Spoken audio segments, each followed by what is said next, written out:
Hello guys, welcome back. तो guys, आज हम लोग यहाँ पर प्रैक्टिस सेशन करने वाले हैं। मध्य प्रदेश का जो 2022 में एमपी पुलिस का जो पेपर हुआ था उसका यहाँ पे आज प्रैक्टिस सेशन पूरा करने वाले हैं। तो चलिए बिना किसी देर किए हुए क्लास को स्टार्ट करते हैं। तो सबसे पहला क्वेश्चन आपसे पूछा गया है, ज्वार और सफ़ेद मटर किसके उदाहरण हैं। तो ज्वार और सफ़ेद मटर, आपके ज्वार तो आपका आ जाता है किसके अंतर्गत, अनाज के, और सफ़ेद मटर आपके दालों के अंतर्गत आती है। तो आंसर सी हो जाएगा। आगे आपसे क्या पूछा गया है, आगे आपसे पूछा गया है किसको हराने के बाद शेर शाह ने खुद को भारत का शासक घोषित किया था। तो ये किया था हुमायूं का जो चौसा का युद्ध हुआ था हुमायूं और अकबर के बीच में, कब, 1539 में। ठीक है, तब इसने हुमायूं को हराने के बाद में अपने आप को शासक घोषित कर दिया था। इसके बाद दोबारा से फिर 1540 में हुमायूं और आपके शेर शाह के बीच में युद्ध हुआ। तब इसने आगरा वाला और दिल्ली वाला जो एरिया था उसे भी हथिया लिया था। ठीक है, तो आंसर आप लोग करेंगे हुमायूं। ठीक है, आंसर इसका ए हो जाएगा, हुमायूं को हराने के बाद। चलिए नेक्स्ट क्या है, आगे आपसे पूछा गया है उत्तर वैदिक काल की गुरुकुल शिक्षा में कौन सा विषय सम्मिलित नहीं था। नहीं था, ठीक है, नहीं था, याद रखें। तो सैन्य विज्ञान था, खगोलीय विज्ञान था, नैतिकता था, मगर समाजशास्त्र नहीं था। आंसर डी हो जाएगा आपका, नहीं है, यही पूछा है अपने से। ठीक है, आगे देख लेते हैं आगे आपसे क्या पूछा गया है। आगे आपसे पूछा गया है कि सुल्तान के शासनकाल में यह स्पष्ट हुआ था कि उत्तरी भारत जो है एक अलग राज्य है। तो ये हुआ था आपके इल्तुतमिश के टाइम पर। ठीक है, इल्तुतमिश के टाइम पर। अच्छा, एक और जो मोस्ट इम्पॉर्टेंट क्वेश्चन है जो इल्तुतमिश से रिलेटेड अक्सर पूछा जाता है कि वो ऐसा इल्तुतमिश ने जब अपने 1211 ईस्वी में जब इसने क्या कहते हैं आराम शाह को मारा था, उसके बाद में इसने जो बगदाद का जो खलीफा था, सुल्तान खलीफा था, उससे सुल्तान की उपाधि प्राप्त, मतलब उससे प्रमाण पत्र लेने के बाद में इसने अपनी दिल्ली गद्दी पे स्थापित हुआ था। तो ये पहला सुल्तान था जिसने बगदाद के खलीफा से परमिशन लेने के बाद में लीगली तरीके से ये आपका शासक बना था। ठीक है, इल्तुतमिश बहुत इंपॉर्टेंट है ये। आगे आपसे पूछा गया है निम्न में से कौन सा महाराष्ट्र का मछुआरा लोक नृत्य है। तो ये आपका है कोली। ठीक है, तो आंसर आप करेंगे कोली, इसका एकदम सही आंसर हो जाएगा। आगे आपसे पूछा गया निम्न में से कौन सा दक्षिण भारतीय नृत्य गुजरात के प्रसिद्ध दांडिया नृत्य के समकक्ष है। तो दांडिया के समकक्ष कौन सा है, तो हम लोग देख लेते हैं इसको। तो ये है आपका कोलट्टम, आंसर सी, कोलट्टम नृत्य है ये आपका। आप यहाँ देख सकते हैं, यह इस नृत्य के लिए ये दांडिया की तरीके से ही होता है, और इस नृत्य में 8 से लेकर 40 कलाकार एक साथ एक समूह में डांस कर सकते हैं। ठीक है, डांडिया खेल सकते हैं। चलिए आगे देख लेते हैं आगे आपसे क्या पूछा गया है। आगे आपसे पूछा गया है भारत में पहली बार राष्ट्रमंडल खेलों का आयोजन कब हुआ था। तो ये हुआ था आपके 1934 में। 1934 में इम्पॉर्टेंट है। ठीक है, गुलामी के टाइम का है ये, तब स्टार्ट हुआ था 1934 में। ठीक, चलिए आगे आपसे पूछा गया है कि 400 मीटर दौड़ में एशियाई खेलों का स्वर्ण पदक जीतने वाली पहली भारतीय महिला कौन थी। तो ये बनी थी आपकी कमलजीत सिंधु। कमलजीत सिंधु, इन्हें 400 मीटर की दौड़ 400 मीटर की दौड़ में गोल्ड मेडल जीता था। तो कमलजीत सिंधु याद रखें आप लोग, इम्पॉर्टेंट है। आगे आपसे पूछा गया है ऐसे कितने रास्ते हैं जिनसे भारत को FDI या प्रत्यक्ष विदेशी निवेश मिलता है। तो इसके 2 रास्ते हैं। ठीक है, तो इसके 2 रास्ते हैं, आंसर तो आप लोग ए लगाएंगे। और रास्ते कौन कौन से हैं, एक तो RBI के थ्रू, जिसे स्वचालित मार्ग कहते हैं, और दूसरा है सरकारी मार्ग। ठीक है, 2 मार्ग हैं इसके, याद रखें, आगे पूछा जा सकता है आपसे। ठीक है, आगे आपसे क्या पूछा गया है, नेक्स्ट क्वेश्चन है इसमें आपसे पूछा गया है सर लुडविग गटमैन को किस खेल के जनक के रूप में जाना जाता है? तो इन्हें जाना जाता है पैरालंपिक खेल के रूप में। जो विकलांग होते हैं उनका जो खेल होता है उस उनके रूप में जाना जाता है। तो इसका आंसर आप लोग सी करेंगे, ओलंपिक खेलों के जनक के रूप में इन्हें जाना जाता है। और 2024 का पैरालंपिक खेलों का आयोजन फ्रांस के पेरिस में होने वाला है। ये भी याद रखें, इंपॉर्टेंट है, करंट अफेयर से रिलेटेड है। ठीक है, आगे आपसे पूछा गया है क्षेत्रीय ग्रामीण बैंकों में सर्वाधिक हिस्सेदारी किसके पास है? तो राज्य सरकार के पास तो नहीं है, केंद्र सरकार के पास है। स्व बैंक के पास में नहीं है, प्रायोजित बैंकों के पास नहीं है। प्रायोजित बैंकों के पास में करीब आपका 35% रहता है और 15% करीब राज्यों के पास में रहता है और 50% आपका ये रहता है केंद्र सरकार के पास में। तो सबसे ज़्यादा आपका केंद्र सरकार हो जाएगा। तो आंसर आप लोग लगाएंगे बी, सेंट्रल बैंक, सेंट्रल सरकार मतलब केंद्र सरकार। ठीक है, ओके, चलिए आगे देख लेते हैं। आगे आपसे पूछा गया है भारत भवन का उद्घाटन किस वर्ष हुआ था मध्य प्रदेश में? तो ये 1982 में हुआ था। ठीक है, मध्य प्रदेश के अंदर। तो आंसर आप लोग लगाएंगे 1982। ठीक है, मध्य प्रदेश के अंदर भोपाल में। ठीक है, भोपाल में इसकी स्थापना हुई है। आगे आपसे पूछा गया है मध्य प्रदेश के डैश डैश में मराठी साहित्यिक अकादमी स्थित है, कहाँ पर है? बता सकते हैं आप लोग, कमेंट करके बताएं। चलिए मैं आपको बताता हूँ। इसमें ऑप्शन आपको दिए हुए हैं, देखिए इंदौर, भोपाल, जबलपुर, ग्वालियर। तो क्या है इसका आंसर? भोपाल है। ठीक है, भोपाल में स्थित है आपकी मराठी साहित्य अकादमी। ठीक है, आगे नेक्स्ट क्या है ये देख लेते हैं। आगे आपसे पूछा गया है निम्नलिखित में से कौन सी शरद जोशी की पुस्तक है? शरद जोशी की पुस्तक आपसे शरद जोशी की पुस्तक नहीं है। ठीक है, तो यंत्र तंत्र सर्वंत्र ये तो है, नदी में खड़ा कवि ये भी है, अशोक के फूल ये हजारी प्रसाद द्विवेदी की है, आचार्य हजारी प्रसाद द्विवेदी जी है उनकी है। ठीक है, और दो व्यंग नाटक ये भी इन्हीं की है, शरद जोशी की है। तो हमसे पूछा गया नहीं है, तो ये हो जाएगा सी आंसर। क्यों? क्योंकि अशोक के फूल ये आपके आचार्य हजारी प्रसाद द्विवेदी की है। ठीक है, बाकी की सब उन्हीं की हैं, जोशी जी की। चलिए आगे आपसे क्या पूछा गया है। आगे आपसे पूछा गया निम्नलिखित में से कौन सा किला भारत के किलों में से मोती के रूप में जाना जाता है? तो ये है आपका ग्वालियर का किला। ठीक है, आंसर आप लोग ए लगाएंगे, ग्वालियर का किला एकदम सही आंसर है इसका। आगे आपसे पूछा गया है चित्रगुप्त मंदिर कहाँ स्थापित है? तो चित्रगुप्त मंदिर कहाँ स्थापित है ये आपसे पूछा गया है। तो जो लेखा जोखा रखते हैं ना वही है चित्रगुप्त। तो इनका मंदिर कहाँ पर है? तो ये आपके खजुराहो में। कहाँ पे है भैया? खजुराहो में होगा, कमेंट करके बताएं। चलिए ठीक है, तो आंसर आप लोग सी लगाएंगे। आगे देख लेते हैं। चलिए आगे देखते हैं। ठीक है, चित्रगुप्त का मंदिर कहाँ पर है? खजुराहो में है, इम्पोर्टेंट है, एक ही मंदिर है यहाँ पर।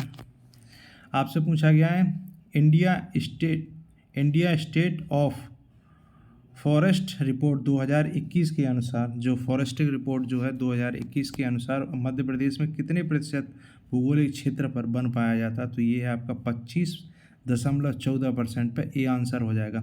और एक और इम्पोर्टेंट जो क्वेश्चन है, सबसे ज़्यादा अगर कहीं वन पाया जाता है तो आपके एमपी में पाया जाता है, तो ये भी इम्पोर्टेंट है। ठीक है, सबसे ज़्यादा क्षेत्रफल पे आपका एमपी में आपका फॉरेस्ट पाया जाता है, जंगल पाया जाता है। ठीक है, इम्पोर्टेंट है, याद रखें। ये कुछ रिकॉर्ड हैं, आप लोग देख सकते हैं। ठीक है,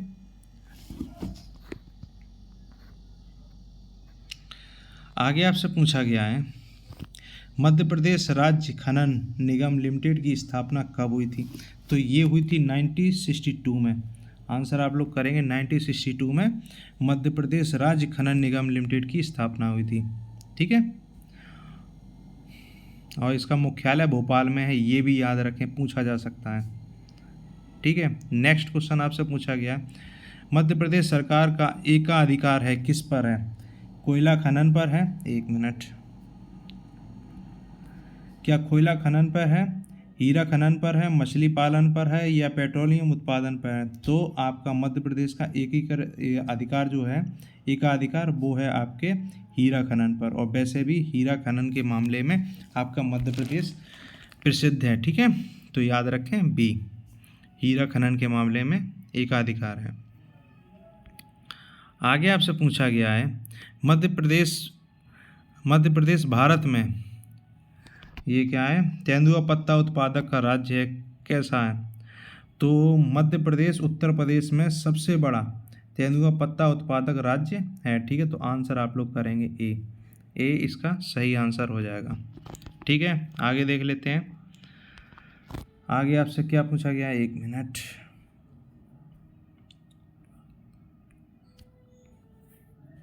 1 मिनट। थोड़ा चलिए देख लेते हैं इसे क्या दिया हुआ है। आगे आपसे पूछा गया है, नेक्स्ट क्वेश्चन है, पोर्सिलेन फिल्टर का उपयोग विशेष रूप से किस प्रेरक एजेंट को छानने के लिए किया जाता है? तो ये बैक्टीरिया जो होते हैं ना, हार्मफुल जो बैक्टीरिया होते हैं, उन्हें छानने के लिए यूज़ किया है। तो आंसर आप लोग करेंगे सी। 1 मिनट, आंसर करेंगे सी। ठीक है, आंसर सी करेंगे, बैक्टीरिया को छानने के लिए किया जाता है। नेक्स्ट क्वेश्चन आपसे पूछा गया है, जल प्रदूषण के मामले में इनमें से कौन सा अपवाद है? तो जल प्रदूषण, जो जल प्रदूषण पैदा करते हैं, उसमें से कौन सा अपवाद है? तो ये आपका है हाइड्रा। ठीक है, हाइड्रा जो है ये आपका अपवाद है। ठीक है, और सीवेज, तेल अधिलाप, डिटर्जेंट, पानी जो होता है डिटर्जेंट, जिससे प्रदूषित करता है ना अपने जल को, तो इसमें ये आप आंसर लगाएंगे ए। ठीक है, चलिए आगे देख लेते हैं। आगे आपसे क्या पूछा गया है? आगे आपसे पूछा गया है, गीता एक छात्र से मिली और उससे भूगोल का एक प्रश्न हल करने को कहा, जो कहता है कि कौन सा ग्रह सबसे अधिक पानी रखता है? इसका उत्तर गीता ने क्या दिया? तो आपसे यहाँ पे ये पूछा गया है कि ऐसा कौन सा ग्रह है जिस पर सबसे ज़्यादा पानी पाया जाता है? तो ये आपका एक ही मात्र है, वो है आपका पृथ्वी। ठीक है, पृथ्वी के 71% भाग पर आपका पानी पाया जाता है। तो आंसर याद रखें आप लोग, पृथ्वी हो जाएगा इसका। ठीक है, चलिए आगे देख लेते हैं। आगे आपसे क्या पूछा गया है? आगे आपसे पूछा गया है, दूषित हवा, पानी, भोजन या रोगवाहक, मतलब कीड़े और दूषित हवा, दूषित पानी, भोजन व रोगवाहक से फैलने वाले रोग को क्या कहते हैं? तो ये डिजीज़ होती है ना, इन्फेक्शन जिससे होता है, तो इन्फेक्शन डिजीज़ हो जाएंगी, मतलब सी। ठीक है, इन्फेक्शन डिजीज़, संक्रामक रोग जो होते हैं ना, इन्फेक्शन डिजीज़, वो हो जाते हैं। ठीक है, जब गंदा पानी, गंदी हवा, गंदा पानी, गंदा भोजन जब हम लोग इस्तेमाल करेंगे तो इन्फेक्शन होने के पूरे चांसेस रहते हैं। आगे आपसे पूछा गया है, एड्स के सही रोग निदान के लिए किस परीक्षण का प्रयोग किया जाता है? तो जो एड्स का परीक्षण किया जाता है, उस क्या परीक्षण को क्या बोलते हैं? तो उसे बोलते हैं एलिजा टेस्ट बोलते हैं। एलिजा टेस्ट आपके एड्स वाले जो रोगी होते हैं उनके परीक्षण के लिए किया जाता है। तो आंसर आप लोग सी करेंगे, एलिजा। ठीक है, आगे आपसे पूछा गया है, क्षय रोग किस रोगाणु से होता है? क्षय रोग मतलब टीबी, जो टीबी हो जाती है ना, वो किस रोगाणु से होता है? तो ये होता है आपके माइक्रोबैक्टीरियम तपेदिक से। तो आंसर आप लोग सी करेंगे। ठीक है, माइक्रोबैक्टीरियम तपेदिक से आपका टीबी होता है। चलिए आगे आपसे पूछा है, रबी की फसलें उगाई जाती हैं कब? तो रबी की फसलें वही होती हैं ना जो सर्दियों में उगाई जाती हैं। ठीक है, तो ये आपके अक्टूबर नवंबर में बोई जाती हैं और अप्रैल मई में काट ली जाती हैं। तो आंसर आप लोग करेंगे इसका ए। ठीक है, सर्दियों में रबी की फसलें होती हैं और खरीफ की फसलें गर्मियों में। ठीक है, चलिए आगे देख लेते हैं। नेक्स्ट आपसे क्या पूछा गया है।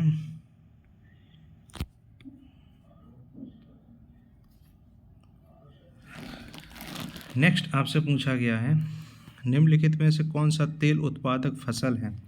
तेल उत्पादक तो आपका सरसों से भी तेल होता है, सूरजमुखी से भी तेल उगता है और मूंगफली से भी तेल उगता है। तो आंसर आप लोग ए करेंगे। ठीक है, तेल उत्पादक फसलें आपकी सरसों, सूरजमुखी और मूंगफली, तीनों हो जाएगा। ये आंसर इसका सही होगा। आगे आपसे पूछा है, आचार विज्ञान का अध्ययन है क्या। आचार विज्ञान का अध्ययन क्या है। तो ये है आपका व्यवहार परक विज्ञान, बिहेवियर साइंस जो होता है ना, वही है व्यवहार परक विज्ञान। आपका आंसर ए करेंगे इसका। ठीक है, चलिए आगे देख लेते हैं। आगे आपसे क्या पूछा गया है। आगे आपसे पूछा गया है, यह एक या एक से अधिक रूपात्मक रूप से समान अंतः प्रजनन करने वाले व्यक्तिक का एक समूह है जो आनुवंशिक रूप से अलग और प्रजनन रूप से दूसरों से संबंधित होता है। तो ये क्या है। तो ये आपकी प्रजातियां होती हैं जो सेक्सुअली टाइप में आपका सब सेम रहता है, बाकी का सब इनकी विशेषताएं भिन्न रहती हैं। तो आंसर आप लोग ए करेंगे, प्रजातियां, स्पीसीज। ठीक है, चलिए आगे आपसे क्या दिया गया है। आगे आपको दिया गया है, एक कथन दिया गया है। इस कथन का आपको मिलान करना है। ठीक है, एक मिनट, थोड़ा सेट हो गया, सेट। चलो देख लेते हैं कथन क्या है और उसका कारण भी है। आपको दोनों बताना है क्या सही है। कथन दिया है, सीवेज को उपचार में पहले नदियों या महासागरों में नहीं बहाया जाना चाहिए।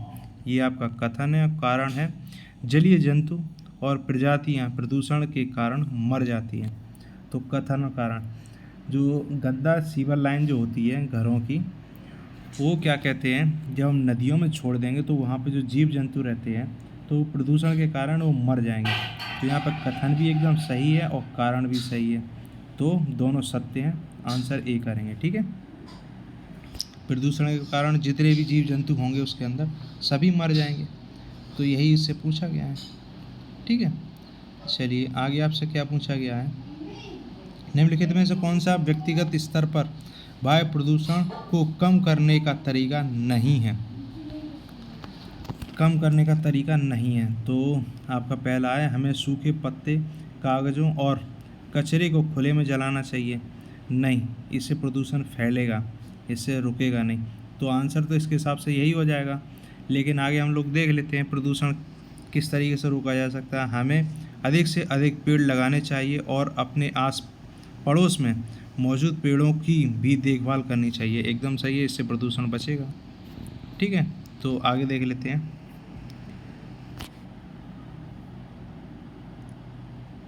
और ये कारण भी आपसे ए इसका सही हो जाएगा। ठीक है, आपसे ये पूछा है ना, प्रदूषण किससे नहीं रुकेगा, प्रदूषण तो उससे फैलेगा ना, तो ए आंसर इसका सही हो जाएगा। आगे हम लोग देख लेते हैं। आगे भी आपको कथन दिया है और आपको इसका मिलान करना है।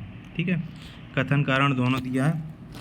तो कथन में आपसे पूछा गया है, विद्युत उपकरण जैसे एयर कंडीशनर, रेफ्रिजरेटर, वाष्पशील यौगिक छोड़ते हैं। ये विद्युत उपकरण जैसे एयर कंडीशनर जो होते हैं, रेफ्रिजरेटर मतलब फ्रिज जो होता है, वाष्पशील यौगिक छोड़ते हैं। ये मतलब हानिकारक ये गैसें छोड़ते हैं। ठीक है, ये तो इसका कथन है। इसके अलावा जो कारण है इसका कारण देख लेते हैं। कारण में आपको बता रहा है, इसमें कारण में इन उपकरणों के अत्यधिक उपयोग से ओजोन परत को अधिक नुकसान हो सकता है, जिससे अधिक हरित गृह जो प्रभाव है वो हो सकता है। एकदम सही बात है। जो हमारे यहाँ एसी फ्रीज होते हैं ना, वो बहुत भयंकर एक गैस छोड़ते हैं जिसे फ्रॉन करके गैस बोलते हैं। और उससे क्या होता है कि हमारी जो ओजोन परत है उसको प्रभावित करते हैं, और जिससे हमारी ओजोन लेयर जो है वो डिस्ट्रॉय हो रही है, धीरे धीरे मतलब ख़राब हो रही है। तो उसकी वजह से जो हमारी वेव्स हैं जो सूरज से निकलती हैं वो डायरेक्ट हमारे पास आएंगी, और जिससे हम लोगों को नुकसान होगा। तो दोनों कथन एकदम सही है, तो आंसर इसका एकदम सही हो जाएगा, पहला ही। ठीक है, और कोशिश करनी चाहिए इनका कम से कम इस्तेमाल करें। और यहाँ पर आपको दिया भी है, ये देखिए एयर कंडीशनर, बाष्पित वगैरह। ये फ्रॉन करके जो गैस होती है, ये फ्रॉन गैस जो है वो बहुत डेंजरस है, जो ओजोन परत को हमारी को डिस्ट्रॉय कर रही है। ठीक है, तो आगे आपसे क्या पूछा गया है? आगे आपसे पूछा गया है तनाव की स्थिति के दौरान पेनिसिलियम कुछ की प्रजातियों द्वारा उत्पादित करता है क्या? तो ये पेनिसिलिन टेंशन के टाइम पे जो होता है ना, वो पेनिसिलिन उत्पन्न करता है। तो आंसर आपका बी हो जाएगा। जब आदमी डिस्टर्ब होता है ना, तो उस टाइम पर तनाव के कारण जो एक केमिकल अपने दिमाग से छूटता है ना, अपने शरीर से, वही पूछा गया है। ठीक है, तो आंसर इसका ये हो जाएगा। और आपसे पूछा गया है कोयले का प्रथम चरण कौन सा होता है? तो ये आपका पीट होता है। ठीक है, पीट होता है। कोयला बनता कैसे है? जब वो क्या कहते हैं, हमारा जो जंगल होता है या कोई भी मान के चलिए कोई आपदा आ गई और कोई बनी बनाई बस्ती या पूरा आपका एरिया जिसमें जंगल अंगल जो भी है सब कुछ दब जाता है, और कई सालों के बाद में जब वो सड़ना गलना एकदम हो जाता है ना, तो उसके बाद में जो स्टार्टिंग पॉइंट होती है ना कोयले की, वो क्या होती है? वो लकड़ी नुमा जो होती है, लकड़ी का जो कोयला होता है वो स्टार्टिंग पॉइंट होता है।